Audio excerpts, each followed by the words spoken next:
gelas plastik alasi dengan kapas dengan ketebalan 2 cm. Yang kedua, basahi kapas dengan air menggunakan pipet, usahakan jangan sampai terlalu basah atau terendam. Yang ketiga, simpan benih kacang hijau di atas kapas. Simpan sekitar 5-10 butir kacang hijau di setiap gelas. Yang keempat, simpan 1 gelas plastik yang sudah diberi kacang hijau di tempat yang mendapat cahaya matahari dan 1 gelas plastik kacang hijau di dalam lemari. Amati pertumbuhan kacang hijau yang mendapat cahaya matahari dengan yang disimpan di dalam lemari selama 7 hari. Selanjutnya adalah hasil pengamatan. Hari pertama, pada gelas 1 yang terkena cahaya, tingginya 0 cm, kondisinya kacang hijau belum terlihat ada perubahan.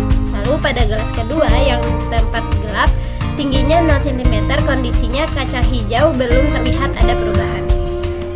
Hari kedua, pada gelas 1 yang terkena cahaya, tingginya 1,5 cm, kondisinya biji kacang hijau sudah mulai tumbuh akar dan kulit bijinya mengelupas.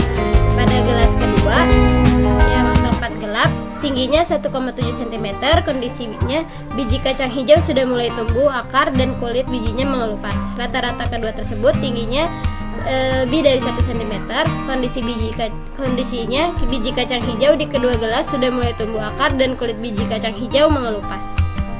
Hari ketiga, pada gelas pertama yang terkena cahaya, tingginya 3,5 cm, 4,5 cm, dan 5 cm.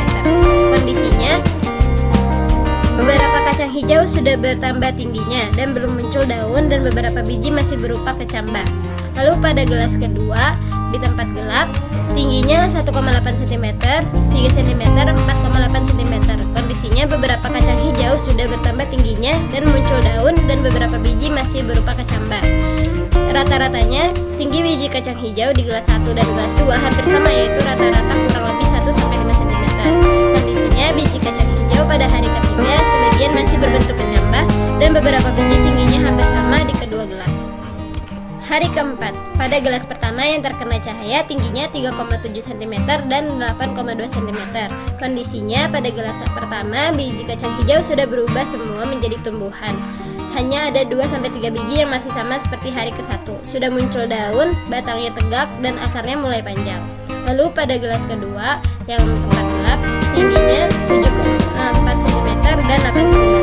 Kondisinya pada gelas kedua, biji kacang hijau rata-rata sudah berubah menjadi tumbuhan kacang hijau dan beberapa masih menjadi kecambah. Daunnya berwarna hijau muda, batangnya sedikit melengkung, dan akarnya sudah terlihat. Rata-ratanya tinggi biji kacang hijau di kedua gelas tingginya rata-rata 3-8 cm. Kondisinya di kedua gelas biji kacang hijau sudah tumbuh daun, akar, dan batangnya tegak. Hari kelima, pada gelas pertama yang terkena cahaya, tingginya 4,5 cm, 8,7 cm, 11,8 cm, dan 13 cm. Kondisinya hari kelima, gelas pertama menunjukkan warna daun yang sedikit tua, batangnya lebih tegak, akarnya lebih panjang, dan tingginya tidak sama dengan biji kacang hijau lainnya. Lalu pada gelas kedua yang tempat gelap, tingginya 8 cm, 12,5 cm, dan 16,5 cm. Kondisi hari kelima, gelas kedua menunjukkan warna daun yang lebih terang dari gelas pertama. Batangnya terlihat lebih kecil dan akarnya lebih panjang. Tinggi antara tanaman satu dengan yang lainnya perbedaannya sangat jauh. Tinggi keduanya rata-rata tingginya antara 4-13 cm. Kondisinya tanaman pada gelas 1 dan gelas 2 sama-sama memiliki daun, batang yang tegak, dan akarnya lebih panjang. Hari ke-6, pada gelas pertama yang terkena cahaya, tingginya 9,7 cm, 10 cm, 12 cm, dan 13 cm. Kondisi hari ke-6, gelas pertama kondisi warna daunnya berwarna hijau tua, tekstur daunnya lebih keras dan besar, batangnya tegak lurus dan kokoh. Lalu pada gelas kedua, tempat yang gelap, tingginya 5,3 cm, 14,5 cm, 16,5 cm, dan 23 cm. Kondisi hari ke-6, gelas kedua daunnya berukuran kecil, berwarna hijau muda, batangnya bengkok, dan tekstur daunnya serta batangnya tidak begitu kokoh. Rata-rata tinggi kedua gelas tersebut adalah 5-14 cm. Kondisi tanaman biji kacang hijau pada kedua gelas memiliki kesamaan, yaitu tumbuhan daun dan akarnya panjang sampai ke dasar kapas. Hari ke-7, pada gelas pertama yang terkena cahaya, tingginya 10,5 cm, 11,3 cm, 12,4 cm, 12,6 cm, dan 15 cm.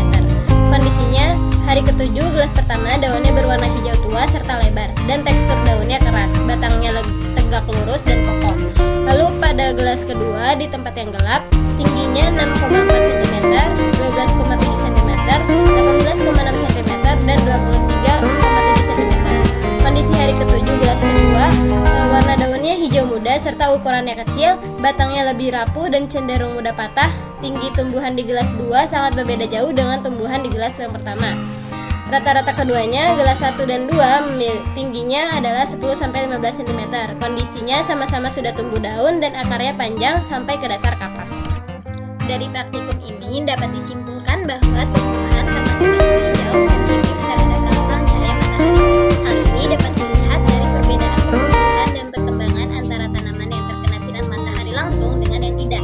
Variabel harus dibuat berbeda untuk membuktikan bahwa tumbuhan sensitif terhadap rangsang cahaya matahari adalah letak kedua gelas atau gelas ditempatkan di tempat yang terkena sinar matahari langsung dan satu lagi di tempat yang tidak terkena sinar matahari langsung. Hasil percobaan menunjukkan bahwa tanaman kacang hijau yang terkena cahaya matahari langsung memiliki pertumbuhan yang lebih baik dibandingkan dengan yang tidak terkena sinar matahari langsung. Pertumbuhan tanaman yang terkena sinar matahari langsung lebih tinggi, daunnya lebih hijau, batangnya lebih tegak, dan akarnya lebih panjang. Setelah praktikum, disimpulkan bahwa tumbuhan kacang hijau peka terhadap rangsang cahaya matahari yang ditunjukkan oleh perbedaan pertumbuhan antara tanaman yang terkena sinar matahari langsung dan yang tidak. Mungkin cukup sekian pembahasan dan penjelasan dari saya. Kurang lebihnya mohon maaf. Wassalamualaikum warahmatullahi wabarakatuh.